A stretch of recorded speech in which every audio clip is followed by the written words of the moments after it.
大家好，欢迎来到 K 线西游战法频道，订阅我的频道，读懂 K 线背后的秘密。今天是北京时间2022年11月9日晚间16点43分，在这里呢为大家解读比特币的行情。首先呢，我们还是看一下外围市场道琼斯工业指数的表现啊。那道指呢这轮反弹是由2轮半的周线级别下跌西游之后，1轮周线级别的反弹，然后周线级别反弹之后，周线级别对称性下跌，对称性的下跌呢跌破了1690均线和1440均线，同时呢打到这个波谷连线的一个支撑位。这个支撑位出现之后，我们认为美股出现了一个时间级别切换、方向切换的这个反弹会出现。所以呢，在行情当中到达28681之后，我们认为它的日线级别到4小时级别反弹已经开始了。开始之后出现了2个利空消息，一个是非农数据，一个是 CPI 数据的公布让它的反弹不那么顺利。但最后呢，它反弹出了一个日线级别上涨西游。日线级别上涨西游走出来之后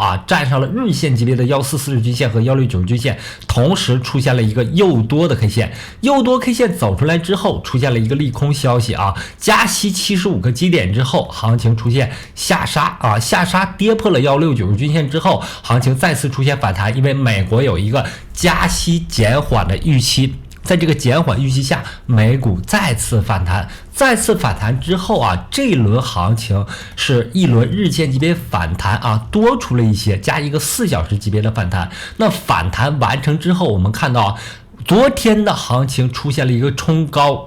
冲高之后，我们看到这里面临重重的筹码压制。在这个筹码压制的过程当中，我认为美股的反弹即将结束。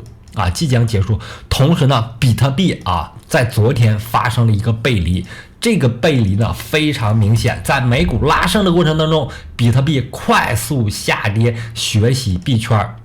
那么我们看到这轮行情的下跌呢，主要原因是 FTT 和币安交易所的一个纷争、一个纠纷引发的。那 FTT 交易所FTX 交易所它的代币 FTT 在这轮行情当中突然出现了一个黑天鹅事件。黑天鹅事件出现之后不能提现不能提币也不能提法币只能充值，只能交易但不能提现。这引发了在4个交易日内 FTT暴跌90%从这个均线1690均线附近本来它应该是正常趋势，是同步很多山寨币出现反弹的，但是行情急转直下，受到1690均线压制，在几个交易日内下跌了90%，从26美金跌到最低2.5块。那这样的下跌途中呢，还有各种利好特别是在昨天晚上突然出现一个利好币安要对 FTX 交易所进行收购构成利好之后， FTT 和 BNB 双快速上行，同时带动了以太坊和比特币的拉升。那么毕竟它是一个人为的拉升它永远干不过趋势。所以呢，在10月底的行情当中我就给大家做出了一个提示提示是怎么说的呢？提示比特币的反弹它的最高点是在21500到22000美金附近。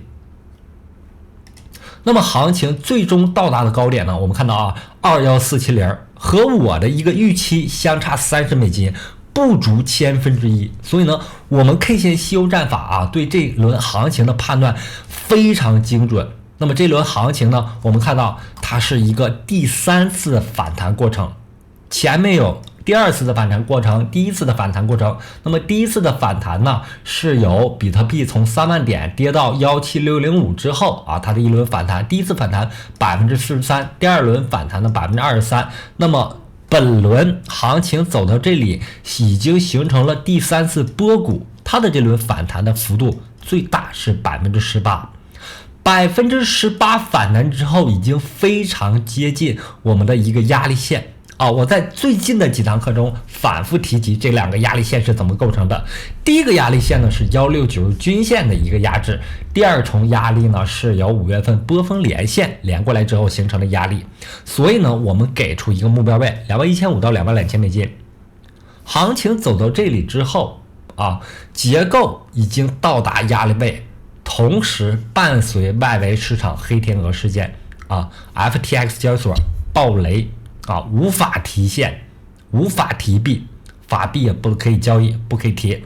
只能交易啊，只能充值。那么这种黑天鹅事件引发了比特币的系统内的暴跌。什么是比特币的系统内呢？我认为啊，包括所有的数字货币啊，都是比特币系统内的一个币种。那么引发了这轮行情的主要诱因啊是 FTT。那么昨天利好之后，为什么还要快速下杀呢？原因就是趋势，它这个力量是最大的。1690均线和1440均线，我们在这轮行情当中反复提及啊，无论你怎样的反弹，它都是一个下跌的趋势。虽然我们目前看到这个下跌趋势是走缓的，但是你把行情拉回去看，在历史上1690均线和1440均线啊，它的下跌过程永远都是缓跌啊，所以呢，趋势仍然是下行，并且呢，行情走在第3轮反弹的过程当中。10月底的情况下，我就提出了一个观点啊，这个观点就是啊，比特币一定会重新下跌回来，最终呢形成4次波谷，并且这4次波谷呢，同牛市行情当中的4次波谷是相对应的。只是牛市行情当中，21年的牛市行情当中，它的震荡过程是第2轮波谷。那么我们看到本轮行情是在10月份这里面不断诱空，不断震荡，最终发生了18%的反弹。同时比特币的反弹带动了以太坊，带动了狗狗币当然了，我们也可以说推特板块的拉升带动了以太坊，带动了比特币无论如何，它们都属于一个系列、一个系统内的一个过程，一个演化的过程。那么行情走到这里面，已然形成了4次波谷之后，就完全符合江恩的4次等位置波谷法则，下跌趋势重新被激活。重新激活之后，我们认为目前行情上的一个压力位就在19000美金。行情走到这里面出现了急跌，这个急跌的 K 线呢，我们可以把它当做悟空阴线。悟空阴线走出来之后，走8节阴线、沙层阴线、唐层阴线最终呢，日线级别我们的目标位逐渐会下移逐渐会下移。那么行情走到这里面，结构已经出现了波峰连线黄色线，波谷连线黄色线形成的这个大型的收敛三角形，目前很快就要结束。结束这个结构之后，行情就应该有一个重心下移的过程。我们早在几个月之前比特币在4万美金以上的时候，就给出了一个这样的目标位，就是比特币的最大跌幅应该在85%左右，它的目标位是10500。那么行情走到这里面，我们看到昨天它出现了一个非常极端的行情这种 K 线呢昨天24点突然拉升之后，打到这个小线1440均线、1690均线这里之后，快速下杀。这种 K 线在哪儿看到过呢？在比特币的历史上也非常少见。我们在哪儿看到过呢？在很多土狗比如说狗字拉这种币种上我们看到过这种那么比特币这一类的 K 线，我们可以理解为人为干预、人为操纵，但这种操纵呢，最终结果在结构上符合了我们的一个预期日线级别我们在这里面有日线级别下跌吸油之后，那么我们打到周线级别，本轮行情我们在这里面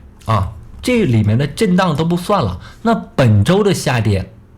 在这个震荡区上出现了什么呢？出现了一个周线级别的标志性的阴线。那么我们在下方就有周线级别的八剑、沙僧、唐僧如果出现最终的类似于5月份的这一轮周线级别下跌的话，行情很快会到达我们的目标位那么对于行情在昨天的这种多空绞杀，消息面特别多的情况下，我们要做到哪几点呢？第一点还是把握趋势。趋势我们看了啊，日线级别144、169，均线向下，趋势是下行趋势无论怎么样的利好呢，很多情况下都是把你晃骗进多军的行列当中。熊市我只参与空军，对于合约来说只参与空军对于现货来说，有些山寨是可以买的比如说前一段时间马斯克这个代币Mina 这个代币办的这些代币 People 我都买了也有一定获利那么行情对于合约来说，我只做趋势，趋势是下跌趋势。那么位置我们之前给了一个21500到2200这个区间那么最终高点21470这个非常接近了。那么目前上的一个压力线在哪儿呢？我们看到的能够得到的这个结果是在19000美金附近也就是前面结构当中波谷连线的这个位置19000美金附近，或者再往上一点，这个区域上是我们布局反弹过程当中空单的一个机会这么大幅的下跌，我们看到从21400到低点16950新低出现之后，比特币的最大跌幅已然到达了21%，20%跌幅之后呢，我认为行情会有所反弹有一定反弹之后我们布局的点位是在19000美金附近为什么说它还有可能出现一定的反弹呢你不是说下跌吗？下跌是大趋势，每一个大趋势里面还有次级的波动，考虑到这些次级的波动和你进场之后资金的安全性，你应该在一个压力位附近去布局你的空单这是合理的这是合理的。同时呢，在好的位置好的趋势你懂得的方向上布局之后控制仓位，搞轻一点的倍数。我昨天看了一个数据这个数据火币网给的，昨天99.8%的人没有赚钱，但是我在我的这个3倍杠杆上赚了40%怎么赚到这么多呢？因为你控制仓位控制倍数之后，你每天赚钱不香吗？做趋势行情不香吗？做行情当中最大获利方向不香吗？你搞20倍杠杆3倍赚了3倍之后，你又搞进去50倍杠杆，一下爆你仓，你归零了，谁难受自己知道。所以呢，行情当中控制仓位就是控制自己控制自己，把自己打散就是分仓进场，每一个仓位同时设置止损，这是你的底线做到这几点，趋势位置仓位还有倍数之后呢赚一些钱是非常容易的我非常不建议大家搞高倍因为高倍特别像昨天这种快速波动多空双杀这种行情当中，一定会被市场绞杀你在这里面你的仓位没了，后面所有的波动你只能看着，你不能参与。你的资金在市场当中换不来筹码的情况下，或者你没有资金换筹码的情况下，行情和你完全没有关系。做市场要做什么呢？要和行情发生关系。怎么发生关系呢？就是搞进去嘛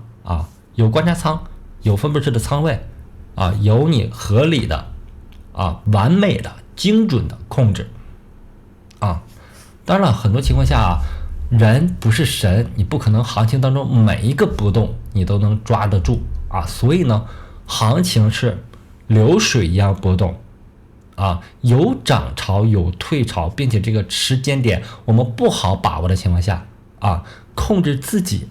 是最好的方法控制自己是最好的方法。当然了我们在这轮行情当中基本上掌握到了这轮行情当中的一个高点建立的时间我之前给出的是一个11月15号之前见到这个高点。那么现在目前这个高点呢基本上有所显现就是在21500美金附近出现了这个高点。出现高点之后4次波谷最终已经形成之后，行情最大的获利方向还是空头方向啊。那么在这样的过程当中啊，它不可能是直的每天都跌，每天都跌啊，20%的下跌之后有反弹的过程当中，在19000美金附近啊，逐渐建立好你的空头仓位啊，然后等待行情啊继续下跌，目标点位10500美金附近。那么很多事情啊都像我说的啊这样的发展啊，比如说以太坊在这个里面，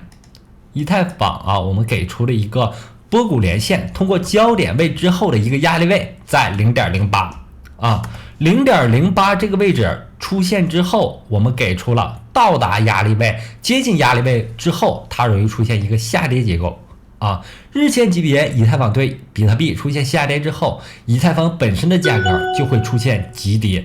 啊，伴随昨天黑天鹅事件啊 ，FTT 黑天鹅事件，以太坊的跌幅啊已经非常惊人，达到了 15% 啊，达到了 15%。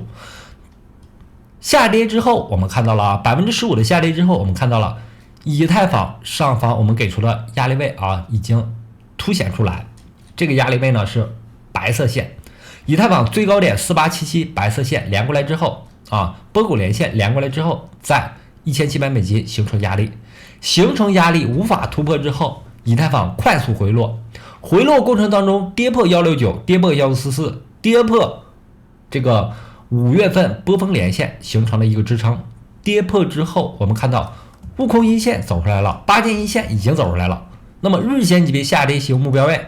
1100美金很快会到达这个位置之后会发生平行结构的下跌，这个平行结构下跌呢是同22年4月到22年6月这波下跌相互平行的。如果一旦出现周线级别的下跌型周线级别下跌型目前仍处在一个8件阴线的这个区域，周线级别下跌型目标位最终呢我们给出的是到达260美金260美金到达之后它的最大跌幅从4877点是下跌 95% 的当然了，这一轮行情可能要经历2轮的周线级别下跌型，最终到我们的目标位那么到达时间我认为在12月底左右。那 FTT 呢目前属于一个超跌的结构，我们看到它的一个下跌的时间级别呢仅仅是4小时级别，4小时级别下跌吸油完成之后从26美金跌到最低 2.5亿美金跌幅 90% 以上，也就是说我们常说的10倍跌幅。这样的下跌我们认为它的是一个快速的下杀，快速下杀之后我们并不容易找到行情当中的一个低点，只有行情逐渐企稳之后